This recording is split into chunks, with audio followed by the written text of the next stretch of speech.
नमस्कार। मैं जितेंद्र कुमार झा आप सभी का स्वागत करता हूं महफिल कहानी की पहली कड़ी में। आज मैं आप लोगों के सामने प्रस्तुत कर रहा हूं हिंदी के प्रसिद्ध कथाकार अमरकांत की कहानी दोपहर का भोजन।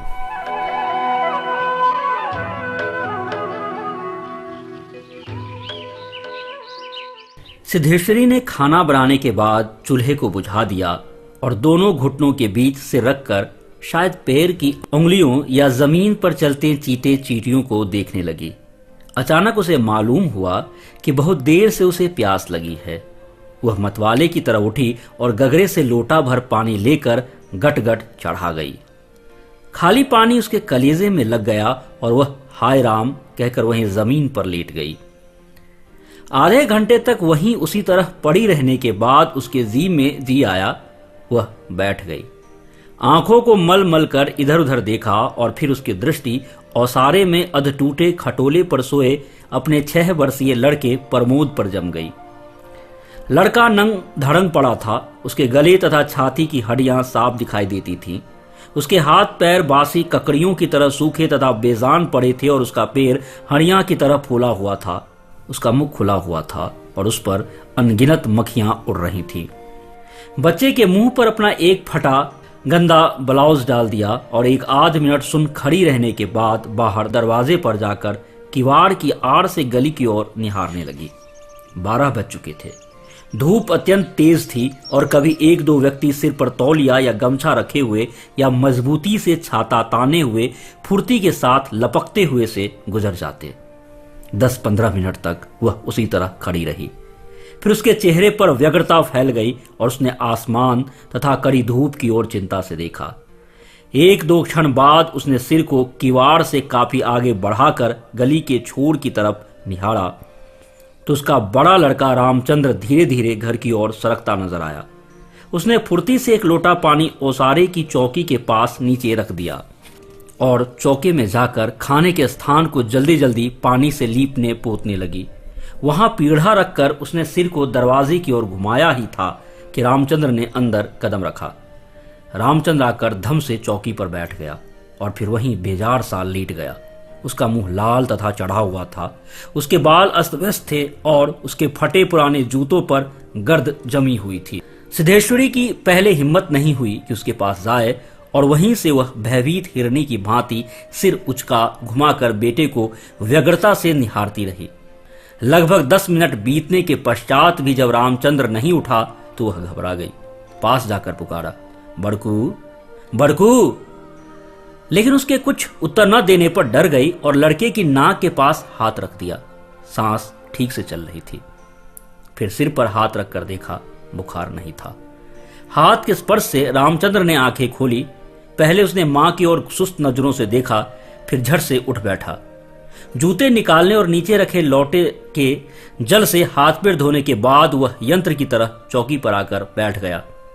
सिद्धेश्वरी ने डरते डरते पूछा, खाना तैयार है, वहीं लाऊं क्या? रामचंद्र ने उठते हुए पूछा, बाबूजी खा चुके?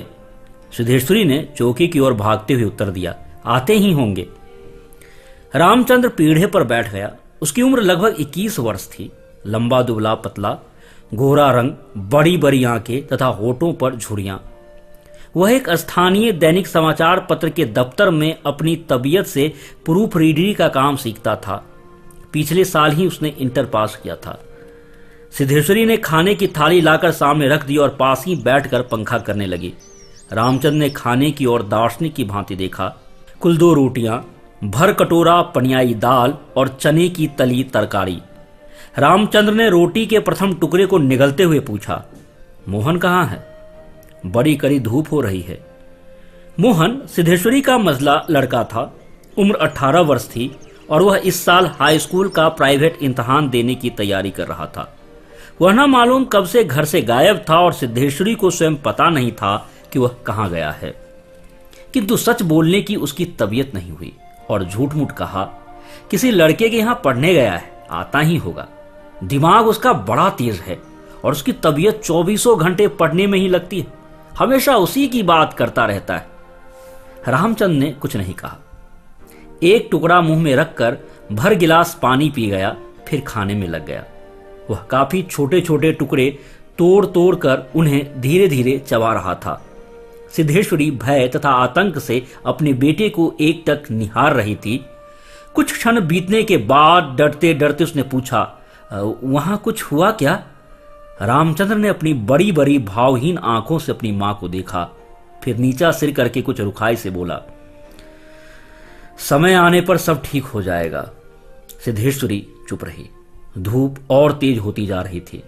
छोटे आंगन के ऊपर आसमान के बादल के एक दो टुकड़े पाल की नावों की तरह तैर रहे थे। बाहर की गली से गुजरते हुए एक खड़खड़िया इक्के की आवाज आ रही थी और खटोले पर सोए बालक की सांस का खरखर शब्द सुनाई दे रहा था। रामचंद्र ने अचानक चुप्पी का भंग करते हुए पूछा, प्रमोद खा चुका? सिद्धेश्वरी ने प्रमोद की ओर देखते हुए उदास स्वर में उत्तर दिया, हाँ खा चुका। रोया तो नहीं? सिद्धेश्वरी ने फिर झूठ बोल गई। आज तो सचमुच नहीं रोया। वो बड़ा ही होशियार हो गया। कहता था बड़का भैया के यहां जाऊंगा, ऐसा लड़का। पर वह आगे कुछ न बोल सकी, जैसे उसके गले में कुछ अटक गया। कल प्रमोद ने रेवड़ी खाने की जिद पकड़ ली थी और उसके लिए 1.5 घंटे तक रोने के बाद सोया था। रामचंद्र ने कुछ आश्चर्य के साथ अपनी मां की ओर देखा और फिर सिर नीचा करके कुछ तेजी से खाने लगा। थाली में जब रोटी का केवल एक टुकड़ा शेष रह गया तो सिद्धेश्वरी ने उठने का उपक्रम करते हुए प्रश्न किया, एक रोटी और लाती हूं। रामचंद्र ने हाथ से मना करते हुए हड़बड़ा कर बोल पड़ा, नहीं नहीं, जरा भी नहीं, मेरा पेट पहले ही भर चुका है, मैं तो वह भी छोड़ने वाला हूं, बस अब नहीं। सिद्धेश्वरी ने जिद की, अच्छा आधी ही सही। रामचंद्र बिगड़ गया। अधिक खिलाकर बीमार डालने की तबीयत तुम लोग जरा भी नहीं सोचती, बस अपनी जिद। भूख रहती तो क्या ले नहीं लेता? सिद्धेश्वरी जहां की तहां बैठी रह गई। रामचंद्र ने थाली में बचे टुकड़े के हाथ खींच लिया और लोटे की ओर देखते हुए कहा, पानी लाओ। सिद्धेश्वरी लोटा लेकर पानी लेने चली गई। रामचंद्र ने कटोरे को उंगलियों से बजाया, फिर हाथ को थाली में रख दिया। 1-2 क्षण बाद रोटी के टुकड़े को धीरे से हाथ से उठाकर आंख से निहारा और अंत में इधर उधर देखने के बाद टुकड़े को मुंह में इस सरलता से रख लिया जैसे वह भोजन का ग्रास न हो कर पान का बीड़ा हो। मझला लड़का मोहन आते ही हाथ पैर धोकर पीढ़े पर बैठ गया। वह कुछ सांवला था और उसकी आंखें छोटी थी। उसके चेहरे पर चेचक के दाग थे। वह अपने भाई ही की तरह दुबला पतला था, किंतु उतना लंबा न था। वह उम्र की अपेक्षा कहीं अधिक गंभीर और उदास दिखाई पड़ रहा था। सिद्धेश्वरी ने उसके सामने थाली रखते हुए प्रश्न किया, कहाँ रह गए थे बेटा? भैया पूछ रहा था। मोहन ने रोटी के एक बड़े ग्रास को निगलने की कोशिश करते हुए अस्वाभाविक मोटे स्वर में जवाब दिया, कहीं तो नहीं गया था, यहीं पर था। सिद्धेश्वरी वहीं पर बैठकर पंखा डुलाती हुई इस तरह बोली जैसे स्वप्न में बड़बड़ा रही हो, बड़का तुम्हारी बड़ी तारीफ कर रहा था, कह रहा था मोहन बड़ा दिमागी होगा, उसकी तबीयत 24 घंटे पढ़ने में ही लगी रहती है। यह कहकर उसने अपने मझले लड़के की ओर इस तरह देखा जैसे उसने कोई चोरी की हो। मोहन अपनी मां की ओर देखकर फीकी हंसी हंस पड़ा और फिर खाने में जुट गया। वह परोसी गई 2 रोटियों में से एक रोटी, कटोरे की 3/4 दाल तथा अधिकांश तरकारी साफ कर चुका था। सिद्धेश्वरी की समझ में नहीं आया कि वह क्या करे। इन दोनों लड़कों से उसे बहुत डर लगता था। अचानक उसकी आंखें भर आई। वह दूसरी ओर देखने लगी। थोड़ी देर बाद उसने मोहन की ओर मुंह फेरा तो वह खाना लगभग समाप्त कर चुका था। सिद्धेश्वरी ने चौंकते हुए पूछा, एक रोटी देती हूं? मोहन ने रसोई की ओर रहस्यमय नेत्रों से देखा, फिर सुस्त स्वर में बोला, नहीं। सिद्धेश्वरी ने गिड़गिड़ाते हुए कहा, नहीं बेटा, मेरी कसम, थोड़ी ही ले ले, तुम्हारी भैया ने 1 रोटी ली थी। मोहन ने अपनी मां को गौर से देखा, फिर धीरे धीरे इस तरह उत्तर दिया जैसे कोई शिक्षक अपने शिष्य को समझाता है, नहीं रे, बस अव्वल तो अब भूख नहीं, फिर रोटियां तूने ऐसी बनाई है कि खाई नहीं जाती, न मालूम कैसी लग रही है। खैर, अगर तू चाहती ही है तो कटोरे में थोड़ी दाल दे दे, दाल बड़ी अच्छी बनी है। सिद्धेश्वरी से कुछ कहते न बना और उसने कटोरे को दाल से भर दिया। मोहन कटोरे को मुंह में लगाकर सुड़ सुड़ पी रहा था कि मुंशी चंद्रिका प्रसाद जूतों को खसखस घसीटते हुए आए और राम का नाम लेकर चौकी पर बैठ गए। सिद्धेश्वरी ने माथे पर साड़ी को कुछ नीचे खिसका लिया और मोहन दाल को एक सांस में पीकर तथा पानी के लोटे को हाथ में लेकर तेजी से बाहर चला गया। 2 रोटियां, कटोरा भर दाल, चने की तली तरकारी। मुंशी चंद्रिका प्रसाद पीढ़े पर पालती मारकर बैठे रोटी के एक एक ग्रास को इस तरह चुभला चबा रहे थे जैसे बूढ़ी गाय जुगाली करती है। उनकी उम्र 45 वर्ष के लगभग थी, किंतु 50-55 के लगते थे। शरीर का चमड़ा झूलने लगा था। गंजी खोपड़ी आईने की भांति चमक रही थी। गंदी धोती के ऊपर अपेक्षाकृत कुछ साफ बनियान तार तार लटक रही थी। मुंशी जी ने कटोरे को हाथ में लेकर दाल को थोड़ा सुरकते हुए पूछा, बड़का दिखाई नहीं दे रहा है? सिद्धेश्वरी की समझ में नहीं आ रहा था कि उसके दिल में क्या हो गया है, जैसे कुछ काट रहा हो। पंखे को जरा और जोर से घुमाती हुई बोली, अभी खाकर काम पर गया है, कह रहा था कुछ दिनों में नौकरी लग जाएगी। हमेशा बाबूजी बाबूजी किए रहता है। बोला, बाबूजी देवता के समान हैं। मुंशी जी के चेहरे पर कुछ चमक आई। शर्माते हुए पूछा, हैं? क्या कहता था कि बाबूजी देवता के समान है? बड़ा पागल है। सिद्धेश्वरी पर जैसे नशा चढ़ गया था। उन्माद की रोगनी की भांति बड़बड़ाने लगी, पागल नहीं है, बड़ा होशियार है। उस जमाने का कोई महात्मा है। मोहन तो उसकी बड़ी इज्जत करता है। आज कह रहा था कि भैया की शहर में बड़ी इज्जत होती है, पढ़ने लिखने वालों में बड़ा आदर होता है, और बड़का तो छोटे भाइयों पर जान देता है। दुनिया में वह सब कुछ सह सकता है, पर यह नहीं देख सकता कि उसके प्रमोद को कुछ हो जाए। मुंशी जी दाल लगे हाथ को चाट रहे थे। उन्होंने सामने ताक की ओर देखते हुए हंसकर कहा, बड़का का दिमाग तो खैर काफी तेज है। वैसे लड़कपन में नटखट भी था, हमेशा खेल कूद में लगा रहता था। लेकिन यह भी बात थी कि जो सबक में उसे याद करने को देता था उसे बराक रखता था। असल बात तो यह है कि तीनों लड़के काफी होशियार हैं। प्रमोद को कम समझती हो? यह कहकर वह अचानक जोर से हंस पड़े। मुंशी जी 1.5 रोटी खा चुकने के बाद एक गिलास से युद्ध कर रहे थे। कठिनाई होने पर एक गिलास पानी चढ़ा गए, फिर खरखर खांस कर खाने लगे। फिर चुप्पी छा गई। दूर से किसी आटे की चक्की की पुक पुक आवाज सुनाई दे रही थी और पास की नीम के पेड़ पर बैठा कोई पंडूक लगातार बोल रहा था। सिद्धेश्वरी की समझ में नहीं आ रहा था कि क्या कहे। वो चाहती थी कि सभी चीजें ठीक से पूछ ले, सभी चीजें ठीक से जान ले और दुनिया की हर चीज पर पहले की तरह धड़ल्ले से बात करे, पर उसकी हिम्मत नहीं होती थी। उसके दिल में जाने कैसा भय समाया हुआ था। अब मुंशी जी इस तरह चुपचाप दुबके हुए खा रहे थे जैसे पिछले 2 दिनों में मौन व्रत धारण कर रखा हो और उसको कहीं जाकर आज शाम को तोड़ने वाले हों। सिद्धेश्वरी से जैसे नहीं रहा गया।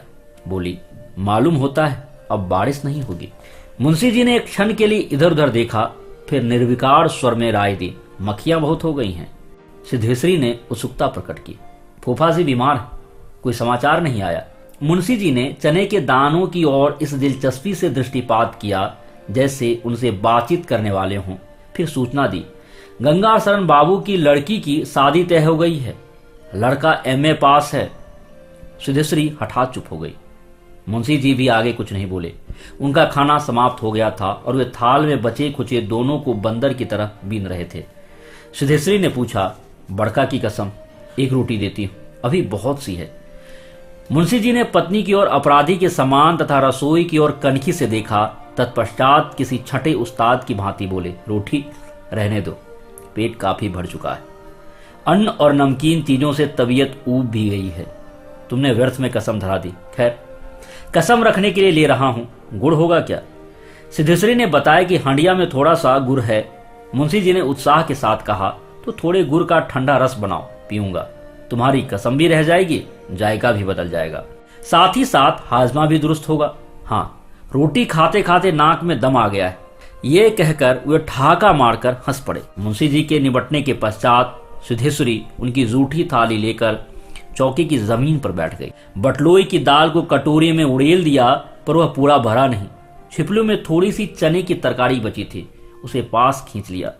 रोटियों की थाली को भी उसने पास खींच लिया। उसमें केवल 1 रोटी बची थी, मोटी, भद्दी और जली। उस रोटी को वह जूठी थाली में रखने जा रही थी कि अचानक उसका ध्यान ओसारे में सोए प्रमोद की ओर आकर्षित हो गया।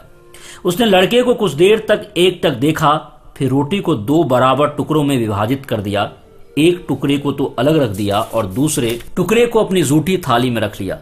तदुपरांत 1 लोटा पानी लेकर खाने बैठ गई। उसने पहला ग्लास मुंह में रखा और तब न मालूम कहां से उसकी आंखों से टप टप आंसू चूने लगे। सारा घर मक्खियों से भिन भिन कर रहा था। आंगन की अलगनी पर एक गंदी साड़ी टंगी थी जिसमें पैबंद लगे हुए थे। दोनों बड़े लड़कों का कहीं पता नहीं था। बाहर की कोठरी में मुंशी जी औंधे मुंह होकर निश्चिंता के साथ सो रहे थे, जैसे 1.5 महीने पूर्व मकान किराया नियंत्रण विभाग की क्लर्की से उनकी छट्टी न हुई हो और शाम को उनको काम की तलाश में कहीं जाना ना हो। ये थी कहानी दोपहर का भोजन।